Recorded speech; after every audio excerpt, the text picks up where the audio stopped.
Assalamualaikum warahmatullahi wabarakatuh. Allahumma salli ala Sayyidina Muhammad wa ala ali Sayyidina Muhammad wa maulana Muhammad. Alhamdulillah sahabat, hari ini saya dapat menyapa sahabat kembali melalui channel saya, iaitu Hakim Channel. Jangan lupa di subscribe dan juga tekan tombol notifikasinya agar sahabat tidak ketinggalan dengan video-video yang saya upload melalui channel ini. Okey sahabat, semoga sahabat di luar sana dipermudahkan segala urusan dan dipermudahkan segala urusan dunia dan akhirat, dan juga selalu dalam keadaan yang baik, selalu dalam lindungan Allah Subhanahu wa taala. Okey sahabat, hari ini saya akan mereaction video, yang mana video ini saya kutip dari channel iaitu channel Teras Dunia sahabat.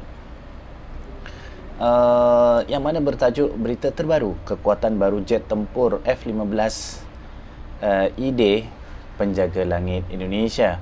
Itu membuatkan saya ingin mereaction dan juga ingin mengupload dalam channel saya. Semoga sahabat di luar sana menambah wawasan dan juga menambah pengetahuan tentang kekuatan tempur ataupun kekuatan militer di negara kita, iaitu Indonesia. Okey sahabat, tanpa harus membuang masa lagi, yuk kita saksikan video ini sama-sama. Tapi sebelum itu saya katakan sekali lagi, tolong subscribe dan juga tekan notifikasinya agar tidak ketinggalan dengan video-video yang saya upload sahabat. Okey, tanpa harus membuang masa lagi, jom kita saksikan video ini sama-sama. 1, 2, 3.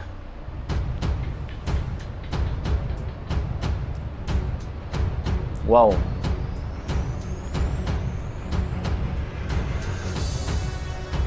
Okey.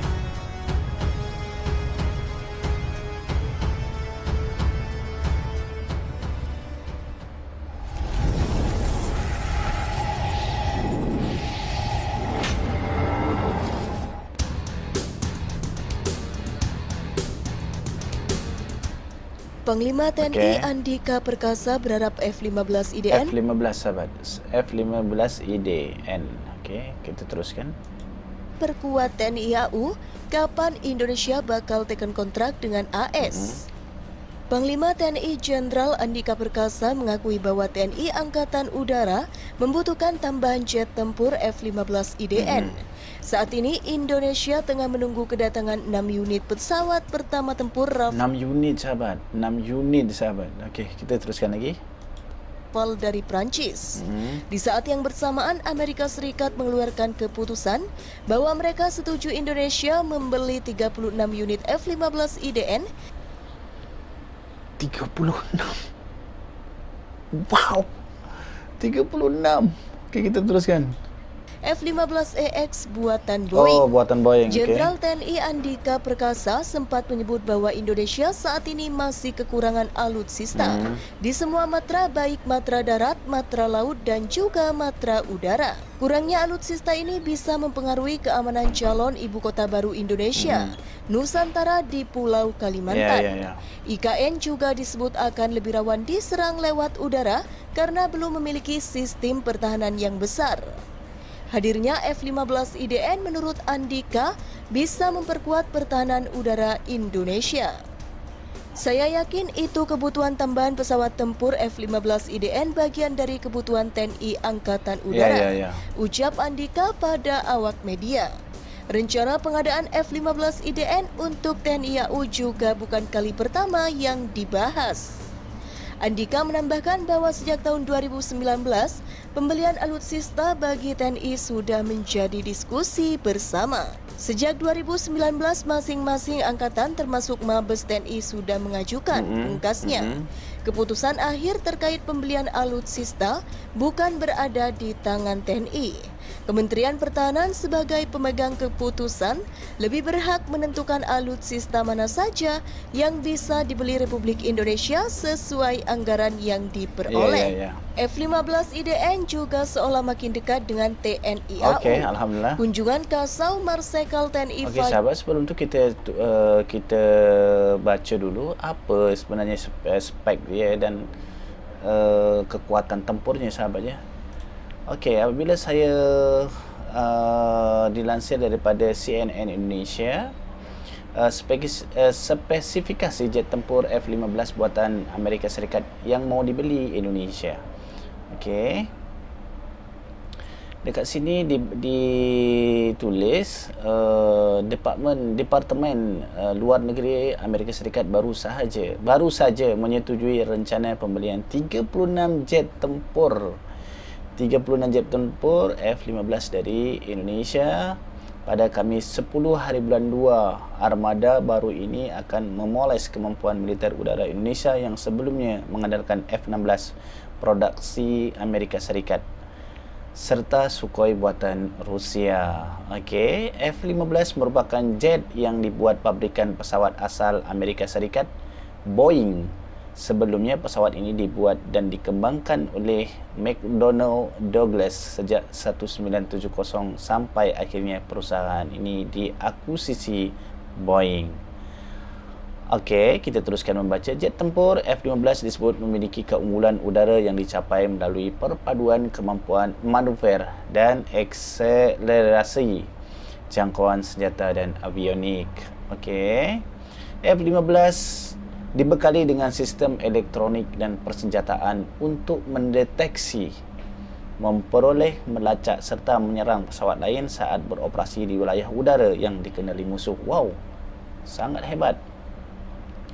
Senjata dan sistem kontrol penerbangan dirancang agar pertempuran udara ke udara yang efektif dapat dilakukan meski hanya dengan satu orang awak. Wow, okey. Senjata dan sistem kontrol penerbangan dirancang agar pertempuran udara ke udara yang efektif dapat dilakukan mesti hanya dengan satu orang awak, yang tadi kita baca. Dilansir dari Air Force Military, kehadiran sistem avionik multi misi disebut sebagai salah satu keunggulan F-15. Sistem tersebut meliputi tampilan head-up, radar canggih, sistem navigasi inersia, instrumen penerbangan komunikasi frekuensi ultra tinggi, sistem navigasi taktis dan sistem pendaratan instrumen. Oh, instrumen. Wow, hebatnya sahabat. Selain itu, pesawat ini juga memiliki sistem perang elektronik taktis yang dipasang internal, sistem identifikasi teman atau musuh. Wow, dia dapat mengidentifikasi itu teman ataupun itu musuh. Perangkat penanggulangan elektronik dan komputer digital pusat. Wow, hebat. Kemudian sistem radar pulse Doppler F-15 yang serbaguna dapat melihat ke atas untuk memantau target yang terbang tinggi dan ke bawah untuk memantau target terbang rendah tanpa terganggu kondisi di dataran. Hebat. Okey, kita teruskan membaca. Jet tempur F-15 juga dapat mendeteksi dan melacak pesawat serta target kecil berkecepatan tinggi pada jarak di luar jangkaan visual. Radar memasukkan informasi target ke komputer pusat dan memproyeksikannya pada tampil head-up termasuk informasi jenis pesawat musuh. Okey. Sistem elektronik F-15 disebut dapat memberikan peringatan ancaman dan penanggulangan otomatis terhadap ancaman tertentu. Dilansir penjelasan dari Boeing, jet tempur asal Amerika Serikat ini memiliki panjang 19.45 meter. 19 meter panjang juga sahabatnya.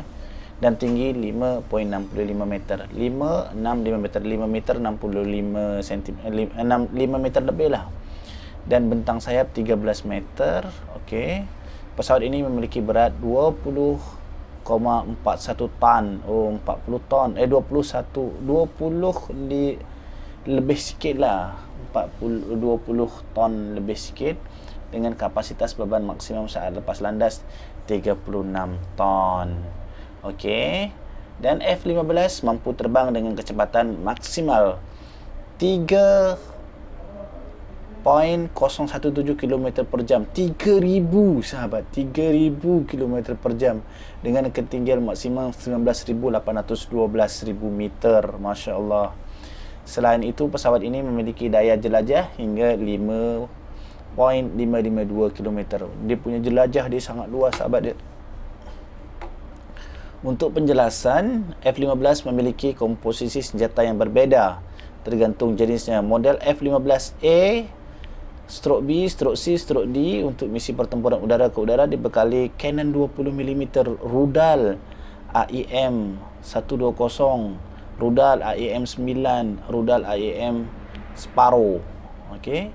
Sedangkan F-15E, 15A untuk misi udara ke darat dibekali amunisi berpandu serta berbagai rudal dan bom. Sementara itu F-15 untuk misi udara ke udara dibekali dengan kanon dan rudal 8 jarak dekat dan medium. Lalu yang terakhir, model Advance F-15 dibekali dengan 12 rudal. Masya Allah, 12 rudal udara ke udara dan 24 amunisi udara ke darat. Amerika Serikat setuju pembelian F-15 tak lama setelah Indonesia rasmi membeli 42 jet tempur Dassault Rafale. Itu yang baru saja saya ni reaction dapat ya. 42 jet tempur Dassault Rafale generasi 4 dari Perancis. Selain jet tempur, Indonesia juga membeli 2 kapal selam Scorpion dari Perancis. Wow, hebatnya. Okey, kita teruskan menonton sahabatnya. Kita teruskan menonton. Fajar Prasetyo ke Amerika Serikat. Jadi sinyal hubungan yang semakin baik dengan US Air Force. Kasau Marsikal TNI Fajar Prasetyo menemui Panglima US Air Force Jenderal Carlos Kibron di Amerika Serikat beberapa waktu lalu. Dikutip dari rilis di Spenau, kedua pemimpin Angkatan Udara ini membahas inisiatif modernisasi pertahanan Indonesia dan pengadaan pesawat F-15 IDN. Kunjungan kali ini juga langsung membahas soal pilot training bagi para penerbang F-15 IDN. Dalam kegiatan diskusi tersebut dibahas beberapa topik, yakni regional skin setters, pilot training, F-15 EWSO training and integration, aircrew talent management. Saat pembahasan mengenai pilot training, staf USAF menjelaskan bagaimana mekanisme pelatihan pilot dari USAF. Spesifikasi F-15 IDN TNI AU. F-15 IDN merupakan pesawat tempur generasi 4,5. Ini akan menjadi teknologi baru bagi para pilot TNI AU. Sebelumnya TNI AU mengoperasikan pesawat tempur generasi 4 yang tentu memiliki sederet perbedaan dalam hal sistem maupun teknologi. Penting bagi pilot TNI AU mendapat pelatihan yang tepat supaya bisa menunggangi F-15 IDN dengan lebih baik. Spesifikasi jet tempur F-15 IDN yang diincar TNI AU tentu bukan kaleng-kaleng. Pesawat tempur buatan Boeing ini memiliki kapasitas muat senjata yang sangat besar, yakni 29.015 lbs. Ini karena adanya 20 kantelan external head point pada bodi F-15 IDN. Kalau dibandingkan dengan Rafale, tentu F-15 IDN unggul dalam hal kapasitas. Rafale hanya bisa memuat 20.000 lbs senjata dengan 14 kantelan. Dalam peperangan di era modern nantinya, pesawat yang bisa membawa lebih banyak senjata akan lebih diunggulkan. Dalam kegiatan diskusi tersebut dibahas beberapa topik, yakni regional skin setters, pilot training, F-15E WSO training and integration, aircrew talent management. Saat pembahasan mengenai pilot training, staf USAF menjelaskan bagaimana mekanisme pelatihan pilot dari USAF. Meski bodinya terbilang besar dan muatannya banyak, F-15 IDN tetap bisa melaju kencang. F-15 IDN yang memiliki kecepatan maksimal hingga 2,5 Mach lebih cepat dari Rafale F-3R yang hanya 1,8 Mach. F-15 IDN membutuhkan minimal panjang landasan 2.300 meter dan mendarat pada landasan 520 meter. Dengan kebutuhan itu, F-15 IDN bisa beroperasi di landasan udara tipe A dan tipe B di seluruh Indonesia. Hingga berita ini diturunkan, belum ada kontrak resmi yang diteken oleh pemerintah Indonesia dengan AS mengenai F-15 IDN. Namun negosiasi sepertinya masih tetap berlangsung dan hanya tinggal menunggu waktu kontrak F-15 IDN ditandatangani Kementerian Pertahanan.